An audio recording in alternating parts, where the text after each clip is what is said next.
السلام علیکم ورحمۃ اللہ وبرکاتہ۔ آپ کا میزبان ڈاکٹر عمر ریاض عباسی آج کے پوڈ کاسٹ پہ آپ کی خدمت پہ حاضر ہے۔ ناظرین، آج ہم جس مہمان کے ساتھ موجود ہیں وہ ممبر قومی اسمبلی ہیں، جمعیت علماء اسلام سے ان کا تعلق ہے، شاہدہ اختر علی صاحبہ۔ شاہدہ صاحبہ، بہت شکریہ آپ کی آمد کا۔ یہ بتائیں کہ آپ اسلامی نظریاتی کونسل کی بھی ممبر رہی ہیں اور ظاہر ہے قومی اسمبلی میں آپ کی پارٹیسپیشن ہے۔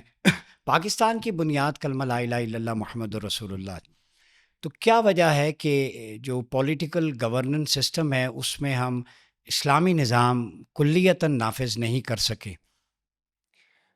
دیکھیں، بالکل ہمارا کانسٹیٹیوشن جو ہے 1973، اس میں آرٹیکل 227 بالکل واضح طور پہ یہ لکھا ہوا ہے کہ جو بھی قانون سازی ہوگی وہ قرآن و سنہ کے مطابق ہوگی۔ تو ہماری پوری کوشش ہے جمعیت علماء اسلام کی، انڈیویجولی بھی، اور جب ہم الائنس میں تھے آ، تو 2007 میں ہم مختلف 6 جماعتیں تھی، وی ور in majority. There were 6 religious group and JUI is one of the major component, major party تھی ہماری۔ ہم نے پوری کوشش کی، جب ہمارے پاس صوبہ خیبر پختونخوا آیا، وہاں پہ ہماری حکومت تھی، تو ہم نے نظام مصطفیٰ وہاں پہ اس کے مطابق جو ہے پوری قانون سازی اسی لائن پہ لے کے آئے، اور حسبہ جو بل بھی تھا میرے خیال۔ بالکل بل بھی تھا، حسبہ بل تھا، اور وہ آپ نے پھر دیکھا کہ وہ چیلنج ہو گیا۔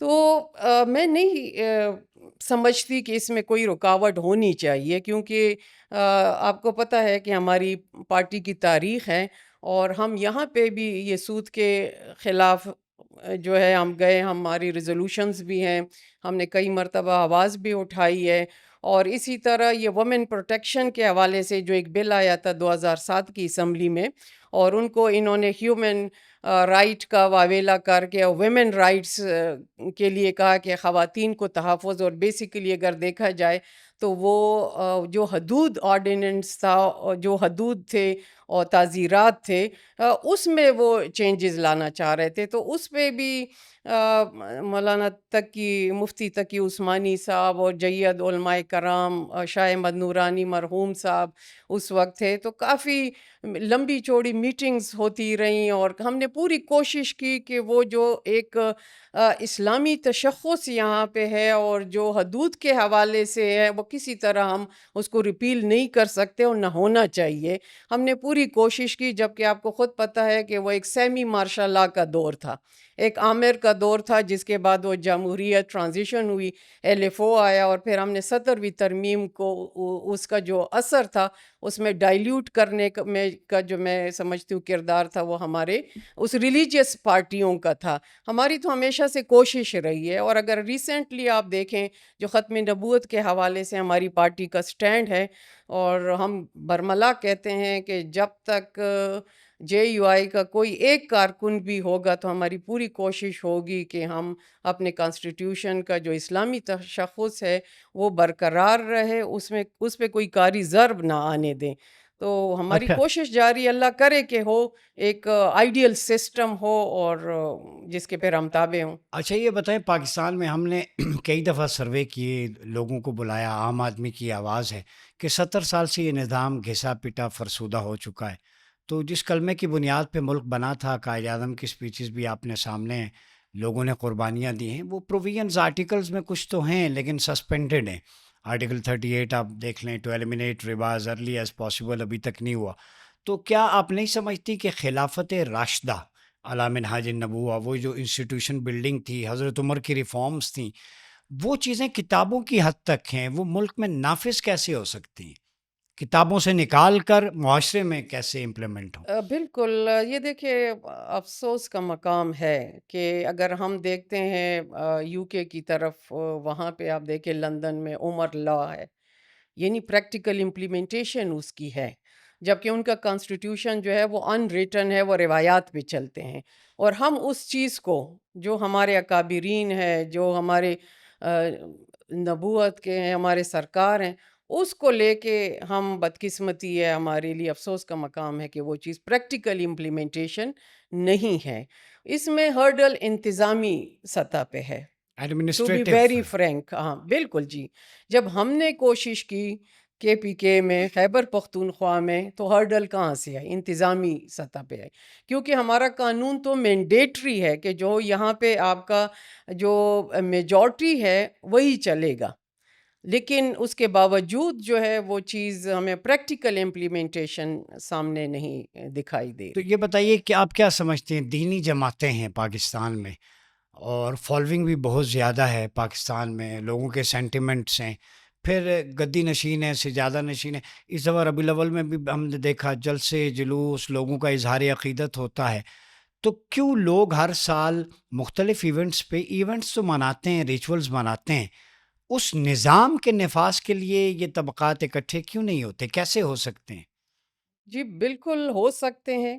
ایک لیڈرشپ کی، اگر ایک لیڈرشپ کو وہ مانے سارے مل کے، جس طرح میں نے اپنی پارٹی کی خود آپ کو اگزامپل دی کہ 6 مختلف سیاسی جماعتیں جو کہ مذہبی بھی ہیں اور سیاست میں بھی ان کا ایک نام ہے، وہ مل کے ہم نے پوری کوشش کی ہے. تو اسی طرح سارے اگر ہم مل کے بڑھیں گے تو ڈیفینیٹلی کوئی اچھی صورتحال نظر آ سکتی ہے. تو آپ کیا سمجھتے ہیں پاکستان کے مسائل کا حل اللہ اور اس کے رسول کے دیے ہوئے نظام میں ہے؟ ڈیفینیٹلی ہے. تو اس کے لیے سموتھلی پیسفلی کیسے کرنا چاہیے کہ لوگوں کی مشکلات بھی حل ہوں، ڈسٹریبیوٹیو جسٹس بھی آئے، معاشرے میں وہ عدل و انصاف جو کتابوں کی حد تک سیدنا عمر کا یا باقی صحابہ کرام رضوان اللہ علیہ مجمعین کا ہم پڑھتے ہیں، وہ پریکٹیکلی انفورس ہو؟ تو وہ نافذ کرنے کے لیے آپ کیا تجاویز دیں گی؟ دیکھیں، ایک تو یہ ہے کہ یہاں پہ ابھی جو موجودہ صورتحال ہے، اکنامک کنڈیشن، ہم نے کئی بار تجاویز پیش کی کہ آپ کا یہ سود کا جو دخل ہے یہی بیماریوں کی جڑ ہے. برکت ختم کر برکت دیں. ختم ہو جاتی ہے، لیکن سٹینڈ کون لے گا؟ ابھی ان گلوبل ویلیج ہے، لیکن ہم اتنے قرضوں تلے دب چکے ہیں. میں تو بالکل برملا کہتی ہوں کہ ان ڈسپلن ہے، ان فائنینشل وہ ہے کہ انکیپیبلٹی ہے کہ جس کی وجہ سے یہ سفرر جو ہے وہ الٹیمیٹلی وہ پور ماس ہے، وہ پور عوام ہے جن کو یہ اس کا سامنا کرنا پڑتا ہے. ورنہ ریاست کی تو ذمہ داری یہی ہے کہ آپ کے جو بھی آپ کے بنیادی حقوق ہیں ان کا تحفظ وہ پرووائڈ کرنا وہ حکومت وقت کی ذمہ داری ہوتی ہے. اور تمام تکالیف تو عوام پہ آتے ہیں لیکن کوئی سنوائی نہیں تو یہ ہوتی. بتائیں تو اگر اس کا خاتمہ ہو سب سے پہلے، ٹھیک. اور اس کے بعد طریقہ کار، اب میں آپ کو سمپل ایک ایگزامپل دوں گی کہ زکوٰۃ ہمارے الحمدللہ اتنا دینی جذبہ ہے کہ ایک سروے کے مطابق جو میں نے پڑھ لیا تھا کہ ہمارے پاکستان میں صرف ایک لاہور شہر کے لوگ اگر زکوٰۃ صحیح طرح دیں اور وہ صحیح طرح استعمال ہو تو ہم نہیں کہیں گے کہ ہمارے لوگ خط غربت سے نیچے جا رہے ہیں. مسئلہ کہاں پہ ہے؟ بینک کے تھرو آپ کا زکوٰۃ سسٹم جا رہا ہے، چاہے وہ زکوٰۃ کے پیسے ہیں، چاہے وہ اس کے پے اینڈ پینشن کی تنخواہ وغیرہ کے پیسے کی، ان سے کٹوتیاں ہوتی ہیں. اگر وہ ایک ٹرانسپیرنسی سسٹم ہو جائے زکوٰۃ کا اور وہ صحیح طرح لوگوں تک پہنچے، ٹرکل ڈاؤن ہو نیچے تک، تو بڑے معاشی مسائل بڑے حل ہو معاشی سکتے. یعنی مسائل آپ حل ہو سمجھتی ہیں سکتے ہیں زکوٰۃ کے سسٹم کو چینلائز شفاف کرنا چاہیے، شفاف شفاف، طریقے سے. ٹرانسپیرنٹ. یہ بتائیں بالکل پاکستان میں ابھی ایک موومنٹ ہے تکمیل پاکستان موومنٹ، جی. ابھی ریسنٹلی لانچ ہوئی، شاہد نذیر صاحب اس کو چیئر کر رہے ہیں. فلسطین پہ انہوں نے کانفرنسز کی اور اسی طرح امہ کو اکٹھا کرنے کے لیے، اور پاکستان میں وہ خلافت راشدہ کے نظام کے احیاء کی بات کرتے ہیں جی جی. کہ وہ نظام آ جائے، اور لوگ جوگ در جوگ ان کے ساتھ آ بھی رہے ہیں. تو یہ بتائیں کہ ایک پلیٹ فارم پہ اکٹھے ہو کے دین کے نفاذ کے لیے عملاً جی سسٹم کے طور پہ، انڈیویجولی تو ہر کوئی نماز پڑھتا ہے، مسجد میں جاتا ہے، لیکن وہ نظام کولیکٹیولی اس ملک میں آ جائے، اس کے لیے آپ کیا سجیسٹ کریں گی؟ جی بالکل. ایک تو یہ ہوتا ہے جب قانون ہوتا ہے، پھر قانون پہ عمل درآمد کرنا یا اس قانون کو ماننا، وہ بھی شرعی لحاظ سے پھر آپ پہ لاگو ہوتا ہے، لازم ہوتا ہے کہ آپ کی قانون کی خلاف ورزی نہ کریں. تو بات کہاں سے آتی ہے؟ بات آتی ہے قانون کی. تو اگر قانون میں اس طرح چیز آ جائے ہمارے پاس، ریٹن تو ہے لیکن پھر ایگزیکٹو اس پہ عمل درآمد کرے تو پھر ڈیفینیٹلی وہ چیز جو ہے ہمارے پاس اس کا ہمیں کہ فروٹفل رزلٹ بھی مل سکتا ہے. اچھا یہ بتائیں کہ فلسطین اور لبنان میں بھی آپ کو پتہ ہے ریسنٹ اٹیک ہوئے کل پرسوں اسرائیل کی طرف سے، وہ جینوسائڈ جاری ہے، اس پہ آپ کیا میسج دیں گی انٹرنیشنل کمیونٹی کو کہ وہاں پہ نسل کشی بھی ہو رہی ہے، شیر خوار بچے بھی مر رہے ہیں، ایک کربلا ثانی کا منظر ہے، اس پہ آپ کا کیا موقف ہے؟ دیکھیں فلسطین کے ساتھ تو بالکل ہم کھڑے ہیں شروع سے، کیونکہ ایک بحیثیت مسلمان ہماری جو عقیدت ہے، اور اگر میں سمجھتی ہوں سیکنڈلی اگر خدا نخواستہ آپ دیکھ رہے ہیں کہ باقی لوگ جس طرح ہیں جو مسلمان نہیں بھی ہیں وہ بھی اس چیز کو کنڈیمڈ کرنے، جذبہ ایمانی تو ایک طرف لیکن جذبہ انسانی بھی تو ہے آپ پوری کہ دنیا میں پوری یونیورسٹیز میں دنیا امریکہ میں میں آئے ہوئے ہیں اور بڑا اچھا ہے کہ ان کے ساتھ ہو. اور یہ آج نہیں بلکہ شروع دن سے یہ مظالم سہ رہے، لیکن اب وہ حد ہو گئی ہے وہاں تک. ہماری جماعت بالکل ان کے ساتھ کھڑی ہے اور ہم اس کو کنڈیم کرتے ہیں. ہم نے ہر لیول پہ کنڈیم کیے، اپنے جلسوں میں بھی، اپنی تقاریر میں بھی، ہر فورم پہ ہم اس کو کنڈیم کرتے ہیں اور ہم ان کے ساتھ ہیں. ایسا ہونا نہیں چاہیے. جہاں ہم کہتے ہیں کہ ہم یو این کی سگنیٹری ہیں اور ہیومن رائٹ کی وائلیشن ہو رہی ہے، کہیں پہ ایک جانور بھی مارا جاتا ہے تو ہیومن رائٹ کا واویلا کیا جاتا ہے باقی مغربی ممالک کی طرف سے، اور یہاں پہ انسانوں کی جس طرح شیر خوار بچے ہیں، جینوسائیڈ آپ دیکھ رہے ہیں یہ ہو رہا ہے. پہلے کشمیر کے ساتھ تھا، اب فلسطین کا ہم وہ کر رہے ہیں. تو ہم تو ان کے ساتھ ہیں. اللہ آخری کرے کہ ان مسائل سے ہم نکل سکیں نکل سکے. اور آخری اللہ سوال، رحم کرے. جی آخری سوال یہ ہے جی کہ چونکہ آپ جس جماعت سے ہیں، پھر آپ کا حلیہ وضاقتہ وہ ایک رول ماڈل کی حیثیت رکھتی ہے خواتین کے لیے، یوتھ کے لیے. ہمارے کلچر میں بالعموم اور اسلام آباد میں اگر دیکھیں نوجوان نسل ہے، بالخصوص فیمیل ینگسٹرز جو بچیاں یونیورسٹی کالجز میں پڑھتی ہیں، وہ ایکسٹرا میریٹل ریلیشن شپ بڑھتا جا رہا ہے ایک، اور اس میں ولگیرٹی، نیوڈیٹی، موڈیسٹی ختم ہو رہی ہے، ڈائیورس ریشو بڑھ رہی ہے. ان تمام مسائل کے حوالے سے آپ یوتھ کو، بالخصوص ینگسٹرز جو بچیاں ہیں کالجز یونیورسٹی کو، ان کو کیا پیغام دیں گے؟ دیکھیے آپ نے میرے حجاب کے بارے میں بتایا، بالکل یہ میرے رب کا حکم ہے، پردہ فرض ہے اور الحمدللہ اللہ نے ہمیں یہ ہدایت دی اور سکت ہے کہ ہم اس کو لے کے چل رہے ہیں. یہاں پہ انفارچونیٹلی ہم تو 8-10 گز کا عبایا پہن کے ہمیں بھی کرٹیسزم کا شکار ہونا پڑتا ہے. یہ لوگ کہتے ہیں نا ہریسمنٹ، پارلیمنٹ میں بھی؟ پارلیمنٹ میں نہیں، اچھا باہر. باہر. ٹھیک. 1-2 مرتبہ ایسی واقعات ہوئے ہیں، لیکن اللہ نے الحمدللہ ہمیں عزت دی ہے کہ جس کمیشن کی خاتون نے ہم پہ انگلی اٹھائی کہ اگر یہ پینلسٹ ہے تو میں اس پینل میں نہیں بیٹھوں گی، آج اللہ نے مجھے وہ عزت دی ہے کہ ان جیسے خواتین کی سلیکشن میں کمیٹی میں بیٹھ کے کرتی ہوں. یہ میرے رب کا انعام ہے کہ شرعی احکام ہے. جب ہم کسی کے دوسرے پہ نہیں انگلی اٹھاتے، ہم ہدایت کی دعا کر سکتے ہیں، تو کسی کو بھی یہ ضرورت نہیں کہ وہ ہمیں اس حجاب میں ہریس کرے. یہ تو ایک چھوٹی سی اگزامپل میں نے آپ کو دی ہے. تو جہاں پہ آج کل کے ماحول کی بات ہے، بالکل افسوسناک بھی ہے اور پریشان کن بھی، متفکر ہے. میں خود بھی ایک ماں ہوں، میں جب دیکھتی ہوں تو یہ ماحول دن بدن جس طرف جا رہا ہے، طلاق کی ریشو جو بڑھ رہی ہے، وہ یہ ہیومن ہماری ایک فیملی سٹرینتھ ہوتی ہے جس میں بڑوں کا جو ہے آداب ہوتا ہے، چھوٹوں کی شفقت ہوتی ہے، ایک جوائنٹ سسٹم ہے، وہ ختم ہوتا جا رہا ہے.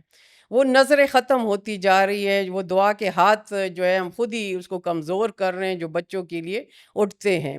تو ایک تو یہ ہے کہ سب سے پہلی رسپانسبلٹی گھر سے ہوتی ہے، والدین کی، پھر دوسرے انسٹیٹیوشن کی. اب اگر ہمارے انسٹیٹیوشن میں کوڈ آف کنڈکٹ ہے تو آپ ڈریس کوڈ بھی ہونا چاہیے کہ آپ کس قسم کا ڈریس پہن کے آپ ایجوکیشن کی طرف آئیں. یہ چیزیں بہت ضروری ہیں. یہ وقت کے ساتھ ساتھ ناپید ہوتی جا رہی ہیں، اور آج میں پھر کہوں گی کہ جس چیز پہ ہمیں تعریف کرنی چاہیے وہ نیگیٹو ہو گیا، اور جس کو ہم منفی سمجھتے ہیں کہ نہیں ہونا چاہیے، معاشرتی بگاڑ پیدا کرنے کی طرف وہ چیزیں جا رہی ہیں، وہ لوگوں کی نظروں میں مثبت ہے. یہ تنگ نظری وسعت نظری کا معاملہ نہیں ہے، یہ اپنی سوچ کا وہ ہے، فقدان ہے۔ ہمیں ڈریس سے ایجوکیشن کا کوئی تعلق نہیں ہے۔ میں الحمدللہ یونیورسٹی میں بھی اس حجاب میں تھی، میں نے ایئر فورس میں بھی وقت گزارا ہے 10 12 سال، وہ بھی میں نے حجاب میں گزارے، اور یہاں پہ بھی الحمدللہ میں پارلیمنٹ کی ہر ایک رسپانسبلٹی جو بھی دیں میں کرتی، یہ کوئی رکاوٹ نہیں ہے۔ لیکن بات آتی ہے اپنی سوچ کی، ہماری تہذیب جو ہے وہ اس کی اجازت نہیں دیتا، جو آج کل کا میں دیکھ رہی ہوں، وہ لباس شرم حیا وہ ہونی ختم چاہیے، ہوتی۔ بہت ہونی چاہیے۔ شکریہ محترمہ آپ کے وقت کا۔ ناظرین، ایک ممبر قومی اسمبلی، ایک خاتون جن کا تعلق جے یو آئی سے ہے، ان کے افکار و نظریات آپ نے سنے، اور ایک چیز میں کہوں گا، بڑی balanced approach, well articulated, educated. انہوں نے اسلامک کلچر پہ، موڈیسٹی پہ بھی بات کی، رول آف لاء پہ بات کی، کانسٹیٹیوشن کی امپلیمنٹیشن پہ بات کی، اور یونٹی آف ڈفرینٹ سیکٹس، جو انٹرفیتھ ہارمنی کی ہم بات کر رہے ہیں یا انٹرسیکٹ ہارمنی کی، اس پہ بھی بات کی۔ تو یہ سمجھتے ہیں کہ جو شریعہ کے یا اسلام کے جو قوانین ہیں، کم از کم جو قانون میں موجود ہیں، اس پہ بھی امپلیمنٹیشن ہو۔ زکوٰۃ کا بڑا اچھا کہ اس کے میکانزم کو مزید بہتر بنایا جائے، چینلائز کیا جائے، ایکٹیویٹ کیا جائے، تو ہمارے بہت سارے معاشی مسائل کا حل ہو سکتا ہے۔ فیصلہ آپ پہ ہے۔ اپنے میزبان ڈاکٹر عمر ریاض عباسی کو اجازت دیجیے۔ اللہ حافظ۔